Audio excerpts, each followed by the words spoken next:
Ganito na sa ngayon ang pangyayari matapos kinurunahan ang pambato ng La Union na si Pia Milan sa katatapos lang ng kanyang laban sa final ng Miss Universe Philippines.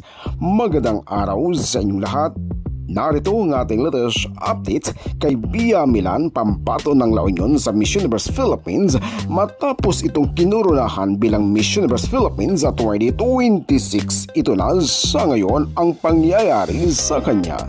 Dahil kaliwat kanang mga activity o kaliwat kanang mga endorsement ang natatanggap nito matapos manalo bilang Miss Universe Philippines at 2026.